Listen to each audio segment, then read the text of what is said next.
Oi, galerinha do YouTube e da minha sala. Bem, hoje irei falar sobre tipicidade penal, o princípio da adequação social e da insignificância.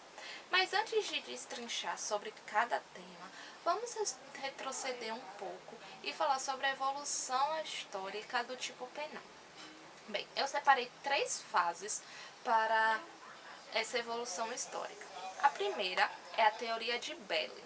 Até 1906, eles não conheciam o conceito de tipicidade. Eles tinham um conceito de tipo, que para ele era puramente descritivo, ou seja, descrevia as condutas proibitivas, condutas omissivas e comissivas.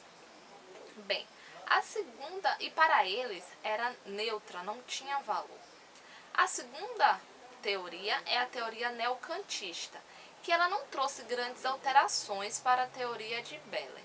Ela só acrescentou que era normativa. A terceira teoria, e a última que eu trouxe para esta videoaula, é a teoria neocantista, que é adotada aqui no Brasil. Essa teoria ela promoveu uma reestruturação no fato punível, pois a gente aceita a teoria tripartida de crime, que é um fato típico, antijurídico ou culpável. Bem, esta arrumação se sucedeu que, na teoria de Belli, o dolo e a culpa ficava na culpabilidade, só que agora ele veio para a tipicidade. E na tipicidade ficou os elementos objetivos e subjetivos e os normativos junto com o dolo. Na antijuridicidade tá os sistemas objetivas e a normativa, e a culpabilidade é o puramente normativa, ou seja, interpretação. Bem, dado este conceito das evoluções do tipo penal, vamos fazer um paralelo com o mundo fora do âmbito jurídico para entendermos melhor a tipicidade.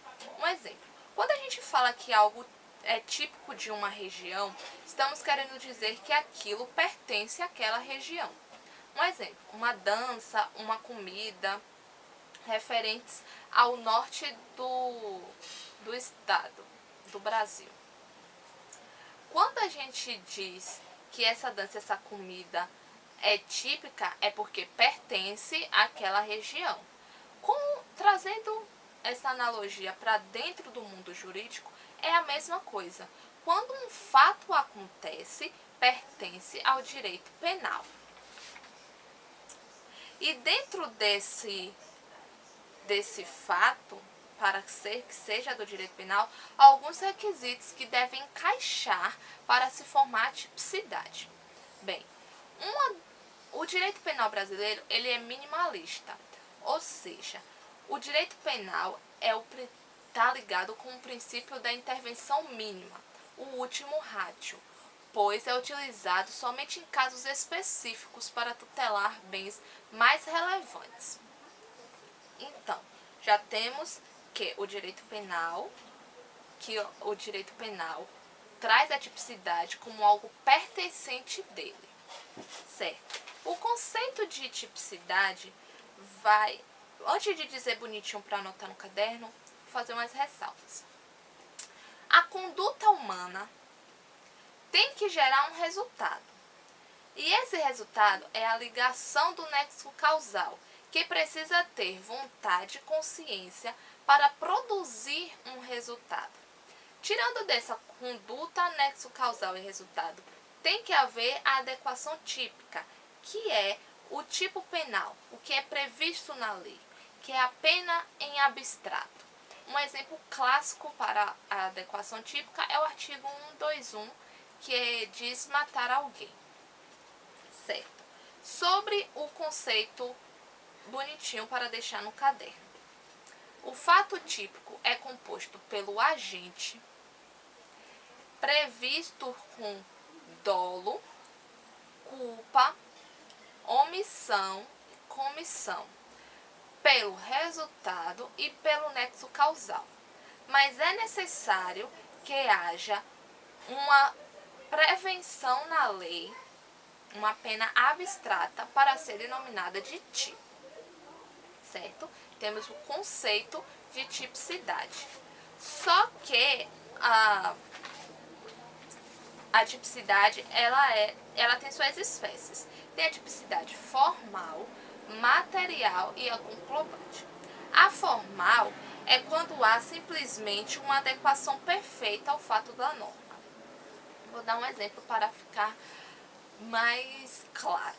Sidrônio, ele subtraiu um bombom de 1,50 de uma rede multinacional produtora de chocolate. A conduta de Sidrônio é prevista no artigo 155 do Código Penal, que diz: subtrair coisa alheia para si, coisa alheia móvel para si ou para outrem. Bem, houve uma previsão na lei, então é um fato tipicamente formal que elementos foram preenchidos.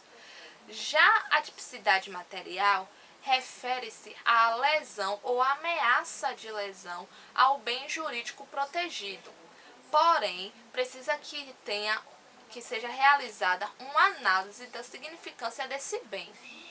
Um exemplo, usando o mesmo exemplo, Sidrônio, ele subtraiu um bombom de 1,50 da rede multinacional.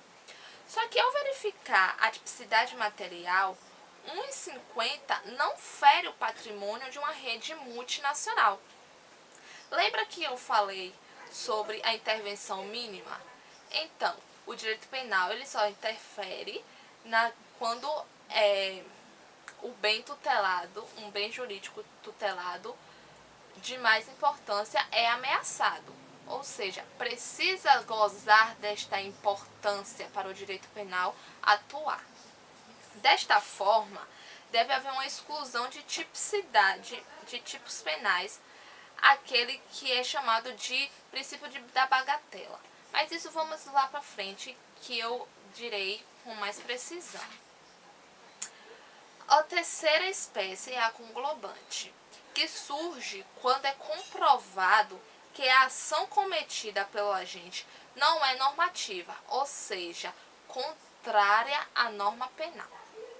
Um exemplo, um médico ele necessita fazer uma cirurgia no seu paciente. Então, ele não pode ser condenado por ofender a integridade do corpo alheio, que está previsto no artigo 129, e ele também pode ser defendido pelo preceito constitucional que diz que todos têm direito à saúde. Dessa forma, existem dois princípios que excluem a tipicidade do fato, que são a adequação social e o princípio da insignificância. A adequação social explica que um comportamento que se enquadra formalmente no fato punível, na tipicidade, mas que são considerados aceitos pela sociedade, não tem relevância para o direito penal. O princípio da insignificância traz basicamente o mesmo conceito, só que ele consiste em destituir determinadas condutas com pouca relevância para o direito penal. Um exemplo que é semelhante ao exemplo da tipicidade formal que eu dei.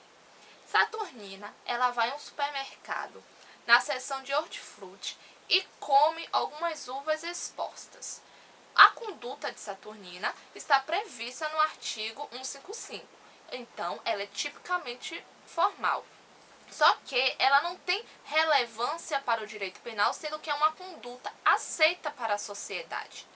Então, isso consiste que o direito penal ele só leva à frente, só toma uma iniciativa quando o bem jurídico mais relevante, mais importante é lesionado. Pronto, para deixar bonitinho o caderno, vamos anotar. Os princípios de adequação social e da insignificância são instrumentos de interpretações restritivas do tipo penal, que tem a finalidade de adequar a aplicação do direito penal às necessidades da sociedade, explicando assim a existência de ações formalmente criminosas, mas que são destituídas de um conteúdo necessário para se atingir a tipicidade material, não se configurando como crime. Pronto. Fechamos aqui o vídeo aula, mas para fixar, vamos. Dito tudo isso, para se falar em tipicidade, é necessário que haja uma fusão entre tipicidade formal mais tipicidade conglobante, que é a antinormatividade mais tipicidade material. Só assim poderá considerar penalmente típico uma ação. Beleza? Então, essa é a videoaula de hoje. Eu espero que vocês tenham entendido.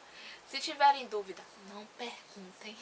A gente vai estar aí na sala de aula. Acho que a gente já está nessa... É tão estranho falar esse mundo paralelo. Mas enfim, né? Eu espero que vocês tenham compreendido de verdade. E que até a próxima. Tchau. Eu nunca sei terminar. Deixa seu like, compartilha, comenta. As minhas redes sociais e dos meus colegas de equipe vão estar nas descrições. Eu sempre quis falar isso. Então, até a próxima. Espero não ter próxima.